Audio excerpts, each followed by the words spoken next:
নমস্কাৰ, মোৰ ইউটিউব চেনেলত এটা মিনি ব্লগ আনিলোঁ। যদি আপোনালোকৰ মিনি ব্লগটো চাই ভাল লাগিছে তেতিয়াহ'লে লাইক, কমেণ্ট, ছাবস্ক্ৰাইব আৰু শ্বেয়াৰ কৰি দিব। মই আৰু মোৰ বান্ধৱীজনী আজি আহিলোঁ গণেশগুৰি বম্বে ফেশ্বন মাৰ্কেট, সৰোজিনী নগৰ। ইয়াতে খুব কম প্ৰাইজত পোৱা যায় বিভিন্ন ধৰণৰ বস্তু, যিবোৰ বস্তু ছোৱালীৰ বাবে অতি প্ৰয়োজন হয়। কোৱালিটিবোৰ বহুতে ভাল হয়। ছোৱালীবিলাকক যিখিনি বস্তু ডেইলি প্ৰয়োজন হয় সেইখিনি বস্তু ইয়াতে চবখিনি বস্তুৱেই পোৱা যায়।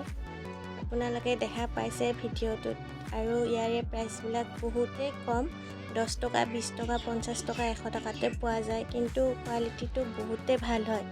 যদি আপোনালোকৰ ভাল লাগিছে ভিডিঅ'টো চাই তেতিয়াহ'লে লাইক, কমেণ্ট, ছাবস্ক্ৰাইব আৰু শ্বেয়াৰ কৰি দিব।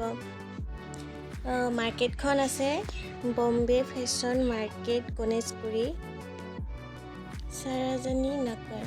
বিশেষ মই ভিডিঅ' ভালকৈ বনাব জনা হোৱা নাই। নতুনকৈ মই মিনি ব্লগ দিয়া আৰম্ভ কৰিছোঁ। যদি ভুল হৈ যায় কিবা এটা শুধৰাই দিব, লগতে কমেণ্টবোৰত ভালকৈ কৈ দিব কি ভুল হৈছে, কি হোৱা নাই। মই তাকে আপোনালোকক অনুগ্ৰহ কৰিছোঁ, কিন্তু ভুল নামানিব। যদি মই ব্লগটো ভালকৈ বনাব জনা হোৱা নাই, লাহে লাহে বনাব জনা হ'ম। চেষ্টা কৰি আছোঁ ভিডিঅ'বোৰ ভালকৈ বনাবৰ কাৰণে। যদি আপোনালোকে ভিডিঅ'টো চাই ভাল লাগিছে তেতিয়াহ'লে লাইক আৰু কমেণ্ট কৰি দিব। আজি ময়ো ফাৰ্ষ্ট টাইম গৈছিলোঁ মাৰ্কেটখনত। প্ৰাইচবোৰ যদিও কম হ'লেও কোৱালিটিবোৰ বহুত ভাল হয়। বস্তুবোৰ চাই বহুত ভালেই লাগিলে। তাত আৰু ময়ো কিছুমান বস্তু ল'ব লগা আছিল, লৈ আহি গ'লোঁ।